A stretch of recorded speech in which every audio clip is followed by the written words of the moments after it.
እንደምን ቆይታችኋል ክቡራን ተመልካቾች የሰዓቱን የስፖርት ዜናዎች ይዘን ቀርበናል። ከዜናዎቹ ጋር ሀና ታሪኩ አብራችሁ ቆይታ አድርጋለሁ። ስንቄ ባንክ የስፖርት ዘገባ አጋራችን ስለሆነ እናመሰግናለን። የኢትዮጵያ ኦሎምፒክ ኮሚቴ 47ኛውን መደበኛ ጠቅላላ ጉባኤ ማካሄድ ጀመረ። በጉባኤው የተገኙት የባህልና ስፖርት ሚኒስቴር የስፖርት ዘርፍ ሚኒስትር ዴኤታ አቶ መክዩ መሐመድ ስፖርት ከመዝናኛነት ባሻገር የሀገር ገጽታ ግንባታና ለኢኮኖሚ እድገት ጉልህ አስተዋጽኦ እያበረከተ መሆኑን ገልጸዋል። በአሁኑ ወቅትም ከ35 ሚሊዮን በላይ ዜጎች ስፖርትን በመደበኛነት እያዘወተሩ እንደሚገኝ ሚኒስትሩ ዴኤታው ጠቅሰው ዘርፉን በሕግና በስርዓት ለመምራት አዲሱ የስፖርት ፖሊሲ መጽደቁንም አንስተዋል። የአዲስ አበባ ስቴዲየምን ጨምሮ 5 ግዙፍ ስቴዲየሞች በመጠናቀቅ ላይ መሆናቸውን የገለጹት አቶ መክዩ ይህም እድገት ኢትዮጵያን የ2027ቱን የአፍሪካ ወጣቶች ጨዋታዎች የማዘጋጀት ታሪካዊ ድል እንድታገኝ ማስችሏታልን ብለዋል። በሌላ በኩል የኢትዮጵያ ኦሎምፒክ ኮሚቴ ፕሬዚዳንት ዶክተር አሸብር ወልደ ጊዮርጊስ መንግስት አሸናፊ ብሔራዊ ቡድን ለመገንባት እያደረገ ላለው ድጋፍም ምስጋናቸውን አቅርበዋል።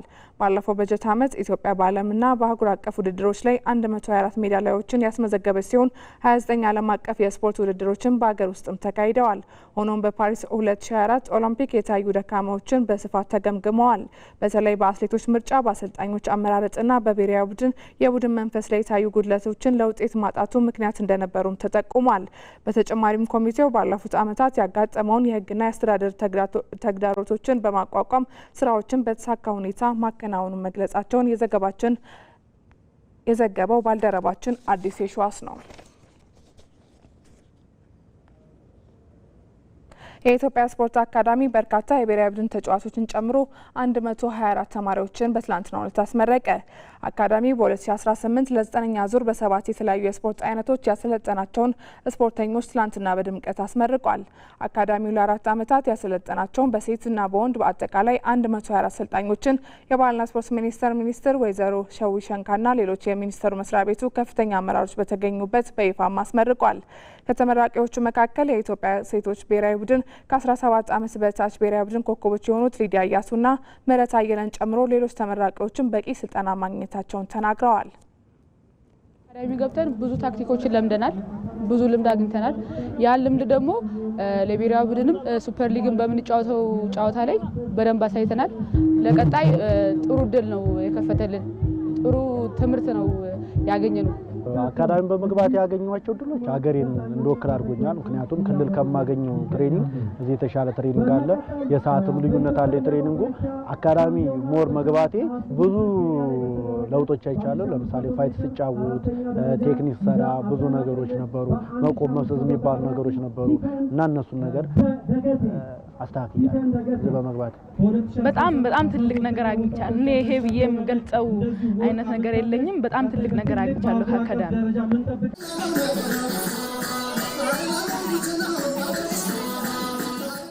በምረቃ ስነ ስርዓት ላይ ተገኝተው ንግግር ያደረጉት የፌዴሪ ባህልና ስፖርት ሚኒስትር ወይዘሮ ሸዊ ሸንካ መንግስት በሁሉም መስኮች ለስፖርቱ እድገት በትኩረት እየሰራ መሆኑን ተናግረዋል።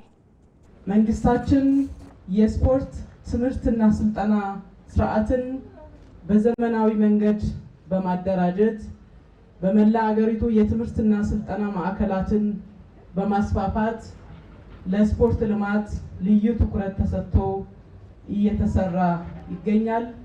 የትምህርትና ስልጠና አሰራርን በማዘመን ጀምሮ ወቅቱ የሚጠይቀውን የትምህርትና ስልጠና የሚሰጥ ተቋማትን በመገንባት ከፍተኛ ስራ እየተሰራ ይገኛል።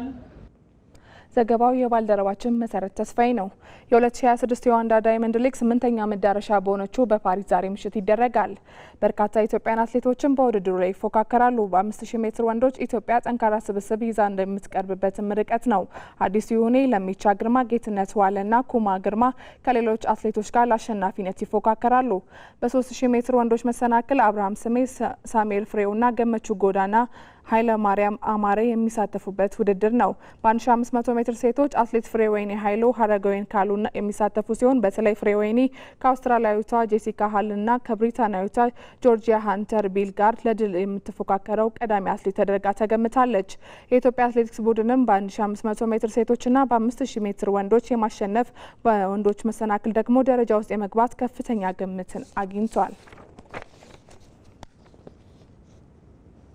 የ2018 ሳፋሪኮም ታላቅ ሩጫ በአርባ ምንጭ ከተማ ዛሬ ተካሂዷል።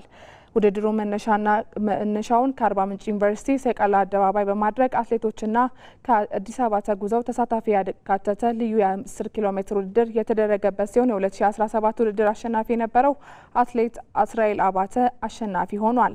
ሙሉቀን ታደሰ ሁለተኛና ሙሉነህ ፍቃዱ ደግሞ ሶስተኛ ደረጃን ይዘው ውድድራቸውን ጨርሰዋል።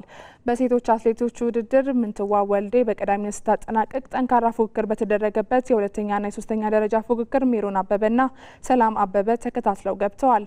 በዝግጅቱ ላይ የተገኙት የቱሪዝም ሚኒስተር ዴታ ዶክተር እንደገና አበበ የአርባ ምንጭ ከተማ ከንቲባ አቶ መስፍን መንዛ እንዲሁም ደግሞ ሌሎች ከፍተኛ የመንግስት የስራ ኃላፊዎች በዝግጅቱ ላይ ታድመዋል። በተመሳሳይ ርቀት ውድድራቸውን ያደረጉት የልወቅልሽ ኢትዮጵያ ክላሲክ ተጓዦች ተሳታፊዎች መካከል በተካሄደው ውድድር በወንዶች የቦቆጆ አሸናፊ ዮሐንስ አየለ ሲያሸንፍ አማን ኃይለ ማርያምና አብዮት ሞገስ ተከታታይ ደረጃን ይዘው ጨርሰዋል።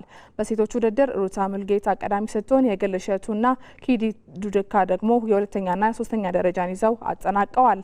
ከ16 ዓመት በታች ታዳጊ አትሌቶች የተሳተፉበት የ1.5 ኪሎ ሜትር ውድድር፣ ከ11 ዓመት በታች ህጻናት የተሳተፉበት የ1 ኪሎ ሜትር ውድድር ሌሎች የዕለቱ ድምቀቶች ነበሩ። የ2018 ልወቅልሽ ኢትዮጵያ ክላሲክ የመጨረሻ መዳረሻ ታሪካዊቷን ሀረር ከተማ ስትሆን ውድድሩም በሐምሌ 12 ቀን 2018 ይካሄዳል ተብሎ ይጠበቃል።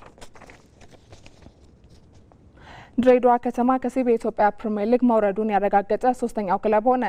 ድሬዳዋ ከተማ ትላንትና ከሀዲያ ሆሳዕና ጋር በአዳማ ሳይንስና ቴክኖሎጂ ዩኒቨርሲቲ ስቴዲየም ያደረገውን የ37ኛ ሳምንት ጨዋታ አንድ አቻ በሆነ ውጤት ማጠናቀቁን ተከትሎ አንድ ጨዋታ እየቀረው ወደ ከፍተኛ ሊጉ ወርዷል።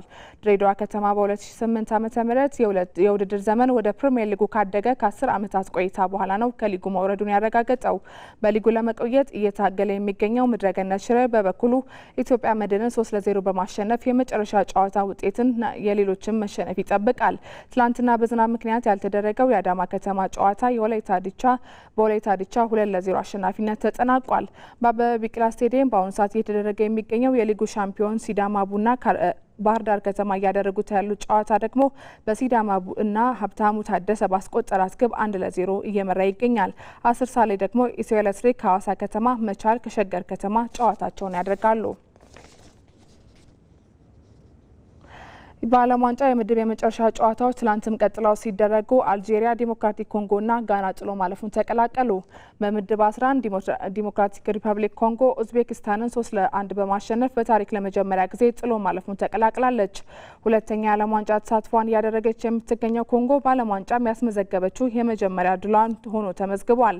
ዲሞክራቲክ ኮንጎ በጥሎ ማለፉ እንግሊዝንም ትገጥማለች። ኮሎምቢያና ፖርቹጋል ያደረጉት ሌላኛው የምድቡ ተጠባቂ ጨዋታ 0-0 ተጠናቋል። ውጤቱን ተከትሎም ኮሎምቢያ በ7 ነጥብ የምድቡ የበላይ ሆናለች። ፖርቹጋል በ5 ነጥብ ሁለተኛ ደረጃን ይዛ ስትከተል ወደ ጥሎ ማለፉ ኮሎምቢያ ከጋና፣ ፖርቹጋል ደግሞ ከክሮኤሺያ ጋር ይጫወታሉ። በምድብ 10 የተደለደሉት አልጄሪያ ከአውስትራሊያ ጋር ያደረጉትን 3 አቻ በመለያየታቸው ወደ ቀጣዩ ዙር አልፋለች። በውጤቱ መሰረትም ሁለቱ ሀገራት እያንዳንዳቸው 4 ነጥብ በመያዛቸው ነው ጥሎ ማለፍ የተቀላቀሉት። በዚሁ ምድብ አርጀንቲና ጆርዳንን 3-1 አሸንፋለች። በታሪካቸው ለመጀመሪያ ጊዜ በዓለም ዋንጫ የተሳተፉት ጆርዳኖች ምንም ነጥብ ሳይሳኩ ከውድድሩ ተሰናብተዋል። በጥሎ ማለፍ ዙርም አልጄሪያ ከስዊዘርላንድ፣ አርጀንቲና ከኬፕ ቨርዲ እንዲሁም ስፔን ከአውስትራሊያ ይጫወታሉ። በምድብ 12 ክሮኤሺያ ጋናን 2-1 በማሸነፍ ወደ ጥሎ ማለፍ ዙር መሸጋገሯን አረጋግጣለች። በዚሁ ምድብ እንግሊዝ በጆዲ ቤሊንጋምና ሃሪኬን ግቦች ፓናማን 2-0 አሸንፋለች። እንግሊዝ በ7 ነጥብ ቀዳሚ ስትሆን ክሮኤሺያ ደግሞ በ6 ነጥብ፣ የአፍሪካ ተወካዩ ጋና ደግሞ በ4 ነጥብ ምድቦቻቸውን ሁለተኛና ሶስተኛ ደረጃን ይዘው በማጠናቀቅ ጥሎ ማለፉን ተቀላቅለዋል። የዓለም ዋንጫ የጥሎ ማለፍ ጨዋታዎች ዛሬ መደረግ ይጀምራሉ። ዛሬ ምሽት 4 ሰዓት ላይ የውድድሩ የጣምራ አዘጋጅ ከሆኑት መካከል አንዷ የሆነችው ካናዳ ከደቡብ አፍሪካ የመጀመሪያ የጥሎ ማለፍ ጨዋታቸውን ያደርጋሉ። ደቡብ አፍሪካ ከምድቧ ምርጥ 3ኛ ሆና ለጥሎ ማለፍ ስትበቃም ካናዳ ደግሞ ከምድቧ 2ኛ ሆና ማለፏ አይዘነጋም። ተመልካቾች ለሰዓቱ የነበሩን የስፖርት ዜናዎች ይመስሉ ነበር። መልካም ጊዜ በያላችሁበት።